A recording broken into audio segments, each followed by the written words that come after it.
Well, your AC is no doubt working overtime right about now with that extreme heat not showing any signs of letting up, at least for the moment. The Front Range and the Plains experiencing near triple-digit temperatures, and they are expecting a lot more of that tomorrow. A heat advisory is in effect across the Denver metro area, along with parts of northern Colorado. Thank you so much for being with us tonight. I'm Shalima Maharaj. Well, if you are looking for a bit of a break from the heat, you might be in luck. Our meteorologist Corey Reppenhagen is here. Corey, of course, we are expecting some storms along with, and I don't want to use the word cooler here necessarily, maybe less oppressive heat. There we go. Yeah, I like the way you word that, because we could still stay in the 90s during the week, but it's at least lower than the higher heat that we've been experiencing. So there's something to look forward to. Today, man, it was hotter than the Tasmanian devil on Taco Tuesday across Colorado today. Look at the high temperatures that were reported across the area. Officially the hottest day of the year so far in Denver, 98 degrees, 101 at the Northern Colorado Airport, 102 in Greeley, not pictured, 101 out in Grand Junction.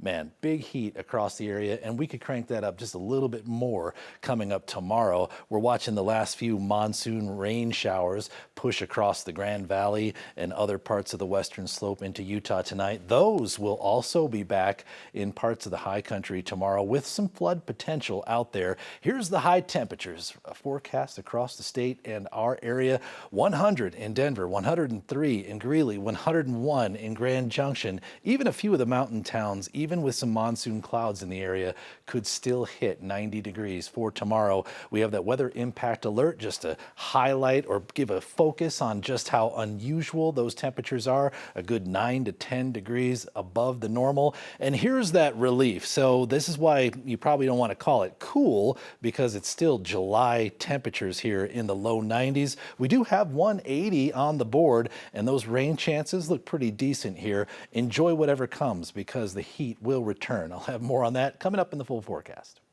Thanks for that, Corey. Well, new tonight, a wildfire is forcing some evacuations in Grand County. The local sheriff's office says that people on Trough Road between milepost 9 and milepost 16 must leave now. The Hartman Hill fire is burning near Hartman Hill off County Road 1. That's near the Grand County and Eagle County line and just south of the town of Kremling. Now, the sheriff's office released this video of an air tanker tackling the fire. The fire has grown to about 101 acres. Well, now to the latest updates on some of the other major fires that we have been tracking across the state. More people will be allowed to return home in southern Colorado starting tomorrow. We are talking about residents who've been affected by the Aspen Acres fire. The Custer County Sheriff's Office will be lifting some evacuation orders. People in Zone C4 will be allowed back starting at 8 a.m. Monday. The fire has burned more than 100,000 acres, and so far it is 61% contained, and more than 300 homes have been destroyed in Pueblo and Custer counties. Well, to the Willow fire in Lake County, according to the latest information, at least a dozen people have been injured. It's right now what we've been told is that this did involve firefighters on the front lines. We've been told that they are okay. The Willow fire burned more than 7,000 acres near the town of Leadville. It's 37% contained. Now, some good news up north. The Green Ridge fire near Steamboat Springs is now 100% contained. The fire started last Sunday south of Stagecoach State Park. The Routt County Sheriff's Office says it was started by a tractor baling hay. Now, the Gold Mountain fire, meanwhile, is around 37,000 acres, and it remains 13% contained. In an update today, crews said that while storms can help increase moisture to the area, lightning, brief heavy rains, and strong gusting winds can also pose some big safety concerns. Close to 1,000 fire personnel are out there right now battling that fire. Well, tomorrow, a Canadian helicopter pilot killed while fighting the Gold Mountain fire will be honored. 56-year-old Nicholas Dale from Souk, British Columbia, Canada, lost his life 1 week ago when his helicopter crashed into the Silver Jack Reservoir in Gunnison County. According to a longtime friend, he launched his flying career in Australia and previously worked for Canadian Air Ambulance. Tomorrow, a procession will start at 7 a.m. in Montrose, and Nicholas Dale will be escorted along eastbound I-70 to DIA. The community is invited to come out and pay their final respects. Well, to Commerce City tonight, where crews made quick work of a grass fire at a cemetery. South Adams County Fire Department says that the fire was reported near Brighton Road and York Street, right by the Riverside Cemetery. There's no word yet on the size of the fire or any damages to any of the graves. A fatal shooting involving police last month in Broomfield is being investigated. Police were called to a home along Flint Way near West 120th Avenue and State Highway 128 for reports of a man with a knife. Soon after they got there, the man was shot and killed by police. Our 9 News reporter Rachel Krause spoke to neighbors about what happened. It's surreal.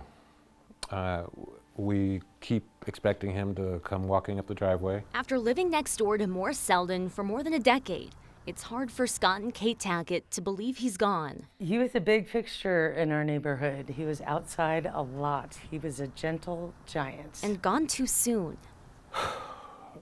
Morris's family called 911 on June 26th. He was agitated, angry, and holding a knife. Dispatchers were told he's on the autism spectrum. Yes, over and over. And when the police arrived. And they never acknowledged it one time. It was the first thing said to officers on the scene. Please don't shoot him.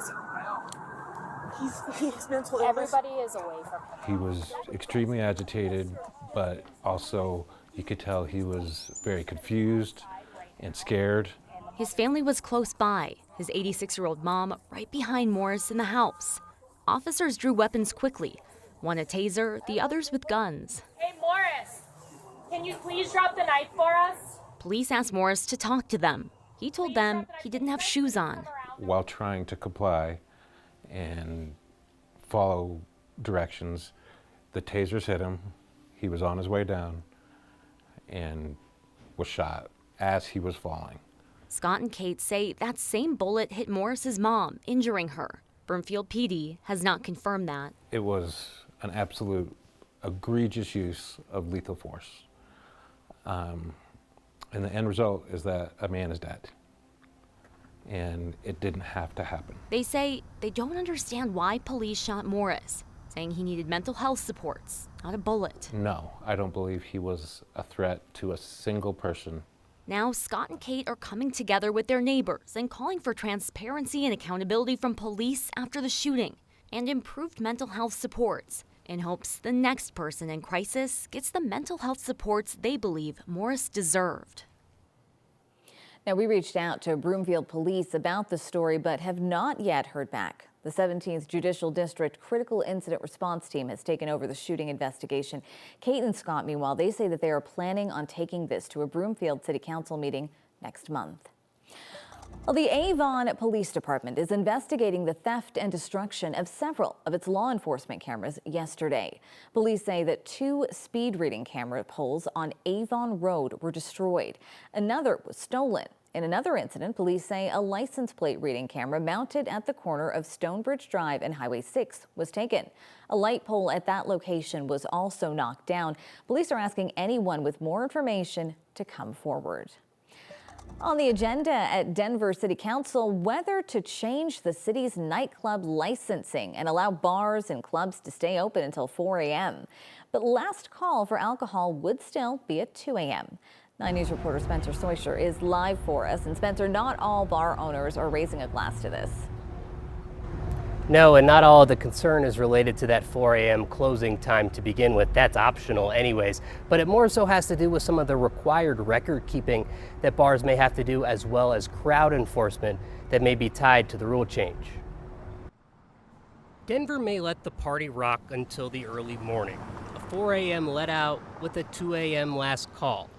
But will bar owners even stay open that late? Personally, I don't think so. Isaac Leon owns 3 bars in Denver. He's got no problem with the 4 a.m. thing, but without booze to sell, he's not planning to do it. If there's no revenue to be made, then there's no point to be open. That 4 a.m. closing is part of the city's rewrite of its nightlife licensing, which Isaac does have a problem with. The ordinance requires strict record keeping for any business with live entertainment, and for bars like Isaac's Canopy, which regularly hosts entertainment past midnight, it also means a security plan. But while that security plan and surveillance are both required, the rules for them and how extensive they'll need to be haven't been written yet. Small businesses need clear, predictable rules, not more uncertain. All these additional little measures that are just an additional cost. I don't get it. Denver's nightlife rules haven't been updated since before Coors Field opened. The city's Department of Licensing and Consumer Protection says it's time to modernize them. Nightlife advocates agree. If you allow bars and venues to stagger when they close, then it creates less of a pressure cooker type of thing that we have right now, where at like 1:30, you go to downtown Denver, everybody's out. The majority of Denver City Council appears to be on board. And Isaac says bar owners are trying to figure out if they are too. Internally, we are, for sure, right? And since we don't know what's going on definitively, it's hard to even really have an opinion besides speculation. The first reading of this passed 10-1, so if it passes tomorrow on second reading with a majority, it'll then go on to the Denver mayor's office for a signature and would become law on April 1st of 2027. Live in Denver, Spencer Soysher, 9 News.